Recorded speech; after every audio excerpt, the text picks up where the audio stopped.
Titre, 80 ans d'histoire, pourquoi les jeunes Camerounais partent aujourd'hui? Introduction. Si tu veux comprendre pourquoi une génération entière de jeunes Camerounais rêve de partir, il faut remonter 80 ans en arrière. Colonisation, indépendance, crise, stagnation, espoir, désillusion. Le Cameroun n'a pas toujours été un pays où les jeunes pensent à l'exil. Alors, qu'est-ce qui s'est passé entre 1945 et 2025? Bienvenue sur YWELIVE 237, voici 80 ans d'histoire résumée. 1 1945-1960, un pays sous tutelle 1945. Le Cameroun sort de la Seconde Guerre mondiale. Le territoire est placé sous tutelle de l'ONU, mais administré par la France et le Royaume-Uni. Ce n'est pas encore un État, juste une zone d'exploitation économique. Les routes? Construites pour exporter. Les écoles? Rares. L'industrie? Inexistante. La santé? Minimaliste. Les bases d'un futur pays sont fragiles. Et l'éducation, qui devrait être la clé du développement, reste inaccessible pour la majorité.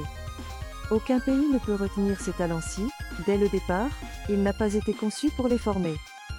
De 1960-1972, indépendance, organisation, espoir. En 1960, le Cameroun devient indépendant.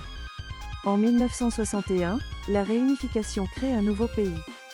Sous Ahidjo, l'État se structure. C'est la période des plans quinquennaux.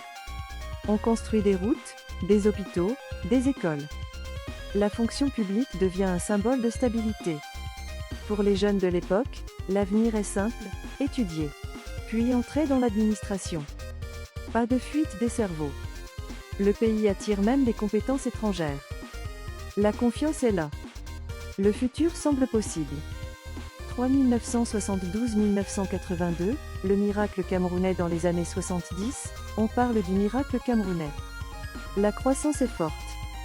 Le cacao, le café, puis le pétrole rapportent énormément.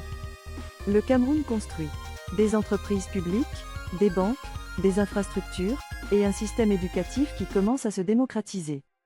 L'université de Yaoundé devient un symbole de réussite. Pour beaucoup, c'est l'âge d'or. À ce moment-là, personne n'imagine que des décennies plus tard, le pays aura du mal à retenir ses propres diplômés. 1982-1990, le choc, la crise et la descente. Image sombre, graphique de chute. En 1982, Ahidjo quitte le pouvoir. Paul Biya arrive. Puis survient une crise mondiale qui frappe le Cameroun de plein fouet. Le cacao chute. Le café chute. Le coton chute. Les revenus s'effondrent. La dette explose. L'État ferme des entreprises publiques. Des milliers de Camerounais tombent dans le chômage. Et le système commence à se fissurer. C'est ici que naît la première vraie vague de fuite des cerveaux. Les premiers médecins, ingénieurs et professeurs cherchent à l'étranger ce que le pays n'offre plus, stabilité et dignité. 1990-2000, le déclin, la décennie noire. Images de manifestations, coupure d'électricité, archives. Les années 90 sont la période la plus difficile de l'histoire moderne du Cameroun. Grève. Ville morte. Violence politique. Puis vient la décision la plus brutale. La dévaluation du franc CFA en 1994. Le salaire d'un fonctionnaire perd la moitié de sa valeur. Les enseignants, les médecins, les ingénieurs deviennent soudain pauvres. Le FMI impose des réformes. Privatisation, réduction du personnel, gel des recrutements, baisse des budgets publics. Résultat. Le système de santé s'effondre. L'éducation se dégrade. L'administration se vide de ses meilleurs éléments. C'est à ce moment-là que la fuite des cerveaux devient massive. Une génération entière part, non pas par choix, mais par survie. 2000-2010, un répit, sans transformation. Image de nouvelles universités, projets publics. Les années 2000 donnent l'illusion d'un retour à la normale. Les prix du pétrole remontent. De nouvelles universités sont créées.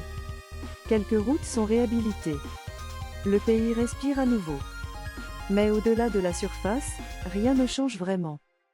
La corruption est systémique. L'économie reste dépendante du cacao, du pétrole et du bois. Le secteur privé est trop faible pour absorber les diplômés.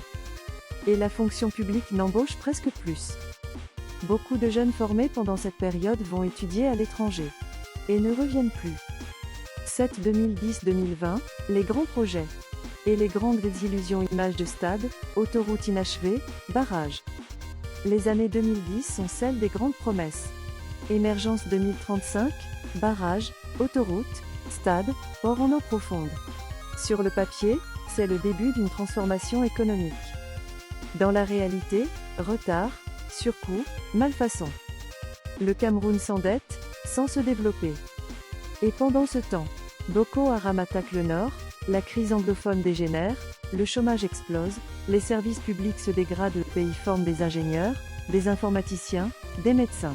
Mais n'a rien à leur offrir. La fuite des cerveaux devient un phénomène de masse. Les meilleurs profils s'en vont vers le Canada, l'Allemagne, la France, les États-Unis. 8 2020-2025, l'exode généralisé images contemporaines, inflation, coupure de courant. Les années 2020 sont décisives. La pandémie montre les faiblesses du système de santé. L'inflation rend la vie quotidienne presque impossible. Les salaires n'ont pas augmenté depuis plus de 20 ans. L'électricité est instable. Les routes s'effondrent. Les opportunités professionnelles sont inexistantes. Avec Internet, les jeunes comparent ce qu'ils vivent avec ce qui existe ailleurs. La conclusion est simple. La vie est possible, mais l'avenir est ailleurs. Résultat. Infirmiers, médecins, développeurs, ingénieurs, chercheurs, étudiants ils partent. En milliers. Chaque année. Synthésé, les 7 vraies causes de la fuite des cerveaux. La fuite des cerveaux n'est pas un choix individuel. C'est la conséquence d'un système qui n'a pas réussi à évoluer. Les vraies causes sont claires. 1. Absence d'industrialisation. 2. Corruption et népotisme. 3. Salaire trop faible. 4. Administration paralysée. 5. Système éducatif déconnecté. 6. Pas de vision nationale. 7. Comparaison avec un monde qui avance plus vite. Les jeunes ne fuient pas un pays. Ils fuient l'absence de perspective. Dans le mille, conclusion musique d'espoir, ton calme est posé. Le Cameroun a du potentiel. Il a les talents. Il a les ressources. Ce qu'il n'a pas, c'est un système capable de retenir ses propres enfants. Comprendre pourquoi on part, c'est déjà un premier pas pour changer les choses. Bienvenue sur YOLIV 237. Ici, on dit la vérité. Et on raconte l'histoire de tout un peuple.